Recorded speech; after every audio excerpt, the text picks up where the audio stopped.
Well, hey, it's a pleasure to get to meet with y'all today. Like Bo said, we've known each other for a bunch of years. Just love him to death. Some of our best friends before they moved off recently to Michigan actually lived across the street from him, and so we've known Bo for a long time. And I'd just like to open with a quick prayer, and then I'll share my testimony. Dear Lord, we just come to you today. We're just so thankful for the opportunity to just gather together as a group of Christians. I thank you for the opportunity to share my testimony. I'm overwhelmed by the opportunity, and I just pray that every word that comes from my mouth this morning will bring glory to you for the wonderful things that you've done in my life. In your name I pray. Amen. As I said, I'm Eddie Goode. This is my beautiful wife, Tanya, sitting back there next to Bo. That's definitely the better half, I can assure you.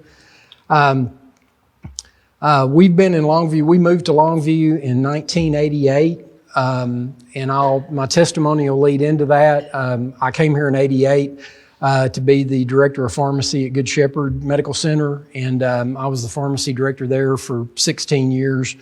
Before the Lord left me in some different directions. Currently, like Bo said, a good buddy of mine, Dwayne Barnhill, who worked with me up there at Good Shepherd all those years. We own Walker Pharmacy over in Gladewater. We've had it about 12 years, and then we opened Spring Hill, I guess about 4.5 years ago. And just really been blessed. The Lord's just really blessed us on that. But I'll get straight into my testimony. I wasn't raised in the church, okay? If you ask my family, they'd tell you they were church people. My mother and grandmother were both Church of Christ. The extent of my church involvement as a child was maybe, the big two, once or twice a year when you'd go in for Easter and then maybe at Christmas. I did not have the benefit of Sunday school and having stuff poured into me all those years. And as a result, my life ended up going about as good as you can expect. My life was, I was very blessed and didn't know that the Lord had a hand on me at an early age, even during my most rebellious stages. Something I kind of wanted to share. I'm sorry, I'll get emotional on this, but if you haven't done a testimony where someone's asked you to a month or more in advance, I highly recommend it. Just because in your prayer time, it'll force you to do some reflection on just everything the Lord's done in your life. And so I've had this wonderful month to where I've just literally been reflecting over and over and over, because your testimony is just nothing more than what the Lord's done in your life. And it will humble you to just an incredible point when you realize that at the times in your life when you couldn't have been any further away from Him, He's right there. He was ordering steps and preparing people to come into your life, and events were being all scheduled and planned to bring you from where you were at into what He had for your life. And so I'm so thankful for the opportunity today, because it's been a wonderful month. It's been a wonderful month. Tanya asked me, she goes, "Are you nervous?" And I said, "No, I'm not nervous. It's been wonderful. It really has. And even if you aren't invited to share your testimony, or even if you think you couldn't do it, boy, I encourage you to spend a month, and in your prayer time, just think, Lord, what would I say if I got asked to do that? And I can assure you, if you don't walk away from that a more grateful person than what you are for what the Lord's done in your life, your wood's wet. Basically, if you'd asked my occupation in high school, I was a jock. I was into sports and all that. That's what I did. That was my identity.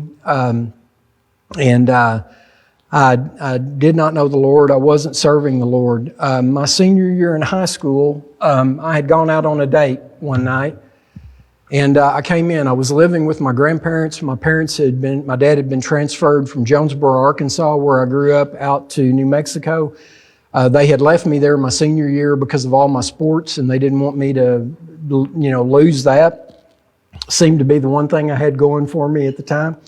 And I came home one evening. I was at my grandmother's house because I'd moved in and I was living with my grandparents. My grandparents were already in bed. Like I said, I was not at a revival. I was not at anything else. It was just me coming home tired late in the evening, and I walked in the living room and I sat down, and I was just overwhelmed with the need to pick up a Bible.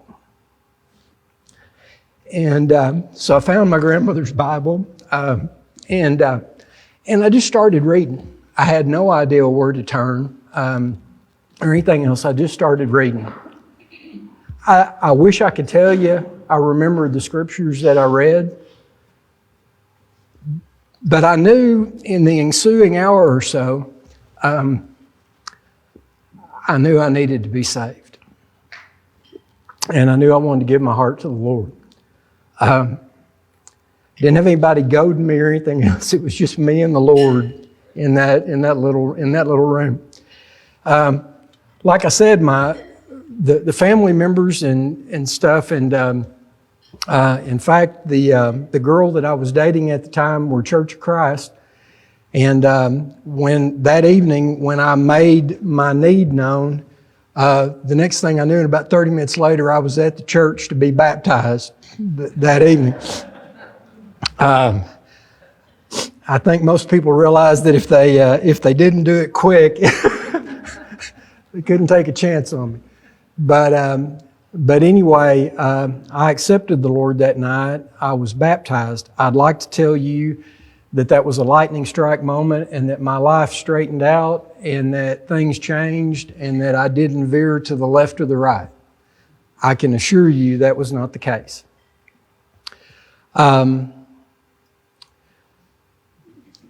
I wasn't involved in any type of discipleship. I didn't have anybody pouring into my life or anything. And that's, once again, like Bosch said, that's why we need to be that salt in life. You need to be able to be ready to pour into people's lives. You don't know where they're at. And I didn't have that. Even my own family wasn't in a place to be able to do that for me. And as such, I just took a left turn and headed right back to, what was working for me, and or what seemed to be working for me, I should say. Well, I went to college at Arkansas State University in Jonesboro. I was a pre-pharmacy major. I was trying to get into pharmacy school. Those who knew me seemed that my interest in pharmacy seemed like a logical choice based on all the bad habits that I had prior to that. Some would think that I'd been doing research leading up to it, and that was not the case. But anyway, I had gone through college and literally had finished all my pre-pharmacy, and had been accepted into the University of Arkansas College of Pharmacy. And about a week after that, I was at a party at a trailer house at one of my friends' house. And I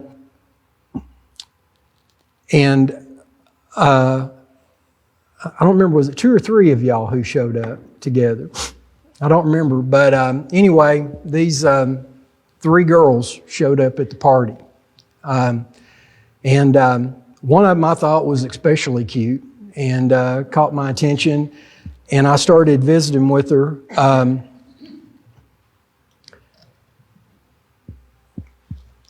I was such a horrible person that her friends didn't even want her to go out with me when she told them that I had asked her out. And but persistence paid off, and we started dating. She had just graduated high school, and I had about 3 months before I was going to go off to pharmacy school, and we started dating. And we dated throughout pharmacy school, and And from there, we got married the summer that I got out of pharmacy school. But what I didn't realize that evening was the seismic shift that was about to occur in my life as a result of someone who did have the Lord in their life coming into my life. And it wasn't a quick process, I can assure you, but my desire, and this is how the Lord will work even when you're not wanting Him to work sometimes, but Tanya and her family were going to be in church on Sunday mornings. And I wanted to be with Tanya, and so guess where Eddie was? And you know that word doesn't return void. And it just starts getting poured into you. And I started hearing the things, and I started hearing the testimonies. And that's what got my life heading in the right direction. But I owe it, I look back, and like I said, the humbling part is that all those years before, when I had no idea what was going on, that was an appointment that the Lord had set up for me that evening. When I wasn't looking for a life mate, I wasn't looking for my soul mate or anything else. But He's so good to us, even when we're not looking for Him. Well, we got married the summer I got out of pharmacy school.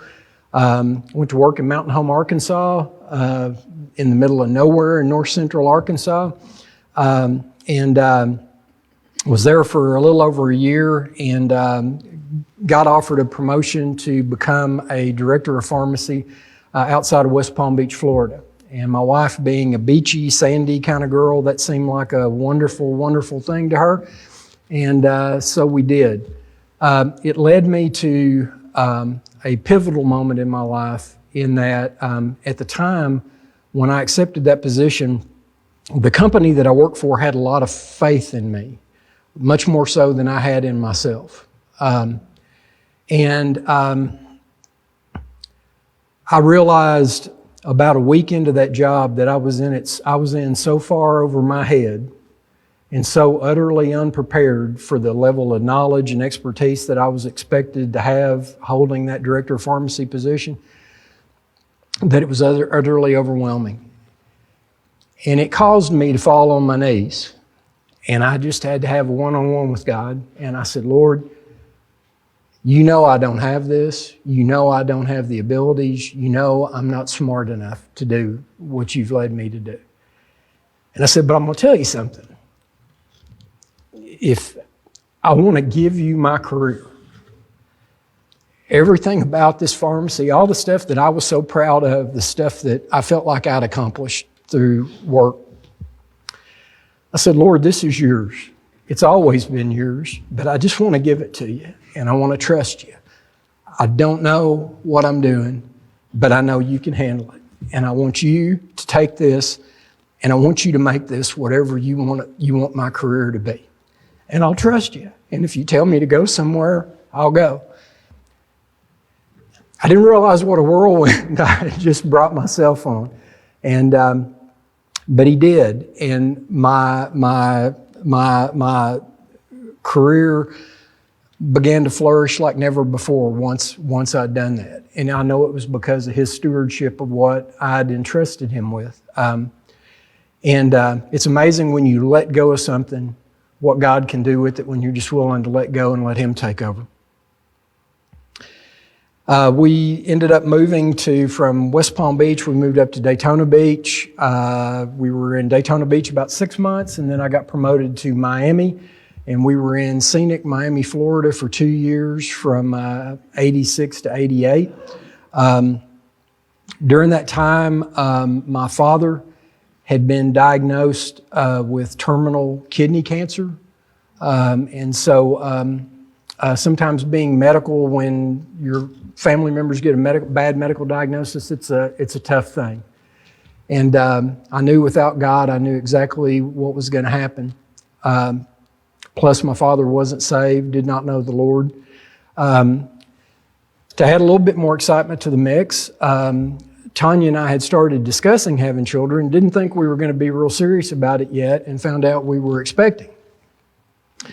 And So as we were going through the expectancy progress, we decided that all of our families were in Northeast Arkansas. We wanted to be able to get back close to home. We didn't want to raise grandchildren in Miami. I still wouldn't want to raise grandchildren in Miami. Nothing's changed.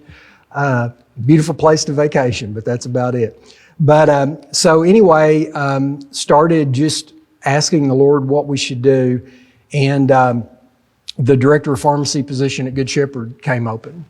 And the Lord made it available for me to come up and interview for that position. I remember the day that I interviewed, they had a candidate there with me. There was just 2 candidates. And the guy that was there was the past president of the Texas Society of Hospital Pharmacists. He had literature, accomplishments, and stuff. He went to the trouble of sharing them all with me, I can assure you. And once again, those feelings of just, I walked out of those interviews that day thinking, I just wasted a perfect good trip from Miami to come up here, when you just realize you're totally out of your league. But God, I got that job. And we moved here. Tanya was almost 8 months pregnant when we moved here. I had to drive her. I couldn't even fly her. The doctors wouldn't let us fly her that far along. And we came to Longview, and I took over at Good Shepherd, and our son Garrett was born about a month after we got here. During that time, it was a real blessing because my dad being terminally ill, we were close enough that on the weekends, we were driving up to, my folks lived in Canyon, Texas, just south of Amarillo, and I'm trying to watch the clock as well here, so forgive me, but we'd drive up to New Mexico, Canyon, Texas, and visit them. And so that was a wonderful thing. But as the time went on, my father and I growing up, my father had been abandoned as a child when he was about 6 months old. He was raised by a grandmother. And I love my dad dearly, but he did not come from a loving home and understand just the affection that kids normally need. My relationship with my father was primarily performance-based. That's one of the reasons I think I excelled at sports, because the times that my dad seemed to be the happiest with me were the times that I did well in sports. And so I wanted my dad to be proud of me, and I worked probably harder than anybody. It set up a real dynamic, though, because I knew my father was passing away. I knew my father wasn't saved, and I could not find it in myself to figure out how to witness to him. And we would go out there, and I would go, this is going to be the time. And it wasn't. And I was sharing with Bo, we were at church one night on a Sunday evening. I can assure y'all, I've never been one that when altar calls are given, I was going to be the first one to run down there and, run up somebody's back to get down there. But we were sitting there, and it was just a routine altar call on a Sunday night. There was nothing wild going on or anything else. It was just a Sunday evening. And I was sitting there, and I was praying and praying and praying about what I needed, how was I going to be able to share with my father. And the pastor, Pastor Morris Ivy, who was the pastor over at Longview First Assembly over on 4th Street, where we go to church, he just gave an altar call. And I don't really remember getting up. I just know I was down there at the front. I didn't know why I was there. I just knew I was there. I can assure you I wasn't worried about anybody else looking at the back of my head or anything else. I was there. And that evening I was filled with the Holy Spirit. I wasn't seeking it. I had been to services to where I'd seen people try to shake it into people and talk it into people in all the different ways. I didn't go seeking it. I didn't understand it. But I know that the Lord knew that I needed that indwelling.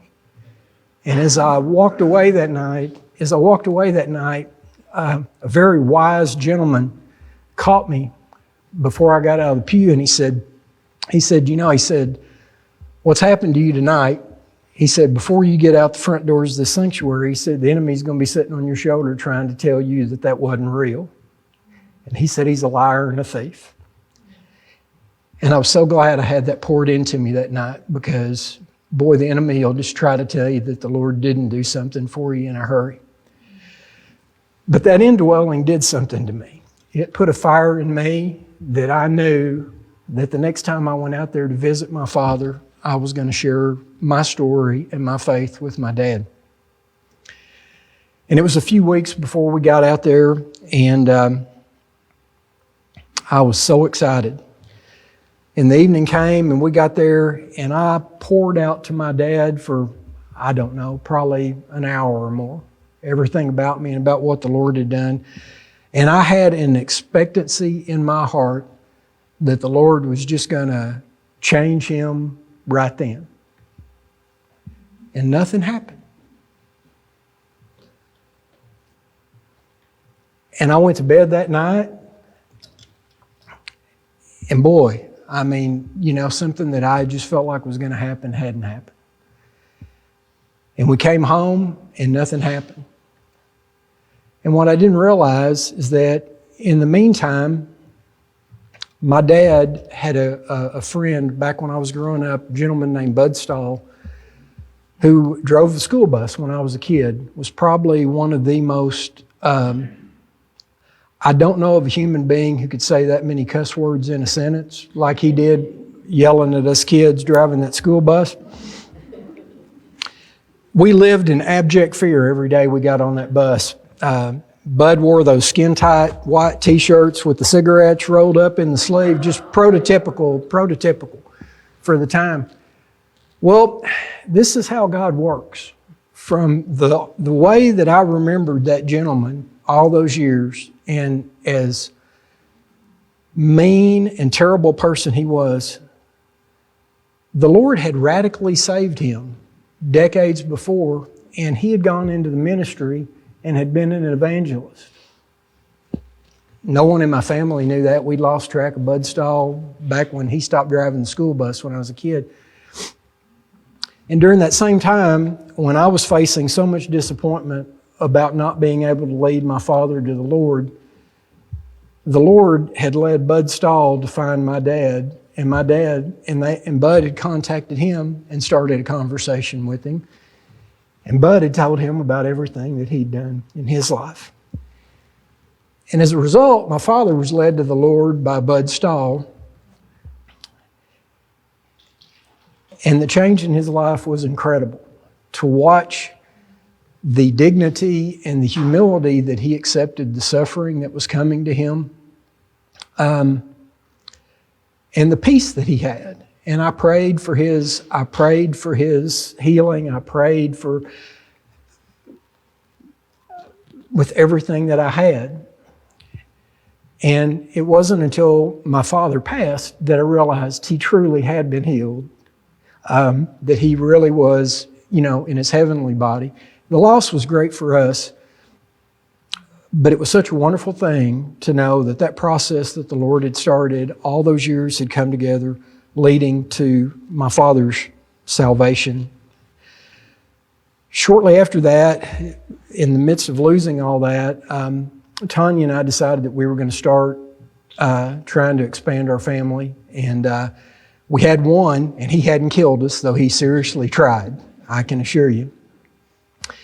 And so since the first one happened like that, I thought, well, all we need to do is just discuss this, and this is going to happen again. Was not the case. And it took, almost over 2 years of us trying before we conceived our daughter, Ashton.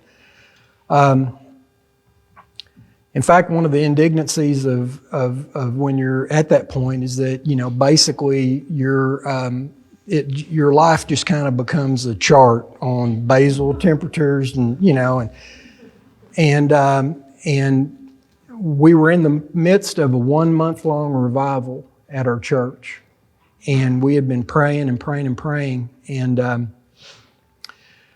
one night we were praying with the evangelist, and he goes, well, what's on y'all's heart? And we told him. And he said, well, that's nothing for God. He goes, that's nothing. And so we agreed with him. We'd had a lot of people agree with us, but nothing had happened. And shortly after that, we found out that Tanya was expecting. And can't begin to tell you the joy that we had and the excitement that we had, and another one was on the way. And pregnancy was going along wonderfully. And we went in for the first ultrasound. We were so excited. I took off. We went with her, and we were going to go in. And Tanya's laying there with all the jelly, and they're doing all this. And the girl that's doing the little thing all of a sudden stopped, and she goes, "Oh." And we go, "Oh, what?" And she goes, "Well, I'm going to have to go talk to Dr. Van Berkeley." Really didn't realize what was happening or anything. And anyway, Dr. Van Berkeley came in quickly, which we weren't expecting, and did the ultrasounds. And basically what they explained to us is that our precious little girl that we'd been praying about for 4 years, the placenta had detached from the uterus by about 90%, and it had filled up with blood underneath the placenta. And at that point, you're not getting the correct amount of nourishment or anything else. And so she was explaining to us what was going on. And so immediately we started asking, well, what do we need to do? Do we need to bed rest? I mean, what do we need to do? And Julia Van Berkeley, those of you who don't know her, just a wonderful, wonderful lady. And she just looked at us and she goes, there's nothing you can do. She goes, y'all just need to, you just need to go home, and we'll bring you back here. I don't remember if it was a week or two, about a week. And she said, and we'll check. Of course, I started doing reading in the meantime and realizing, this in the flesh, this wasn't going to have a good outcome at all. And I'm going to tell you what, we had so many people praying. The prayer lines to heaven were on fire. And we went back in. I'd like to tell you we weren't scared, but I don't know how you can get a diagnosis like that and be honest and say you're not scared. But we went back in a week later, and she did the ultrasound, and Dr. Van Berkeley goes, "Oh." And we go, "What?" And she goes, "It's totally resolved." She goes, "The placenta is completely reattached, and you're fine." So, short while later, our wonderful little daughter Ashton was born.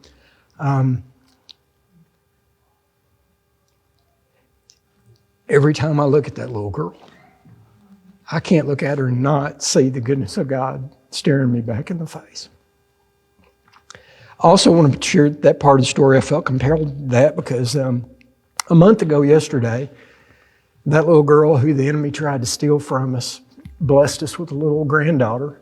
And now we have Miss Nellie as a part of our family. And I've been holding her over the past few weeks when we go to visit, I'm just overwhelmed by the goodness of God, because what the enemy meant for evil, has just been turned around. I'm going to end my testimony there. I want to be respectful of y'all's time. I guess what I'd like to just, I realize I'm preaching to the choir here, but I really hope y'all will take the opportunity to just see what you do if you had to give a testimony. Because it's been literally one of the best months of my life. Just getting to reflect purposely. We all know that and we all think about it. But this has been a very purposeful month, Bo. And I thank you so much for just hearing the Holy Spirit and being sensitive to that to ask me. I probably wouldn't have been the guy that volunteered to do it myself. And but what a wonderful thing. What a wonderful thing. If I could, I'd like to just close with one of my favorite scriptures, and I think it's very appropriate for this group. But the people who know me, they know I love Hebrews 12, 1 and 2. It's just one of my favorites. The writer says, therefore we also, that's us, we also. It says, let us lay aside every weight and the sin which so easily ensnares us. And it says, and let us run with endurance the race that is set before us, looking unto Jesus, the author and finisher of our faith, who for the joy that was set before him endured the cross, despising its shame, and is set down at the right hand of God. This is a wonderful cloud of witnesses, and I just want to encourage us. Let's lay aside all the weights and the things that slow us down, the things that keep us from being as effective for the kingdom as we need to be. It's a race, which means it's competitive. It means it's hard. It means it takes effort if you're going to be successful. We all need to be striving for that victory because we know who we serve and we know what He wants us to be. Y'all, thank you so much for this opportunity. I love you, and I hope God bless you.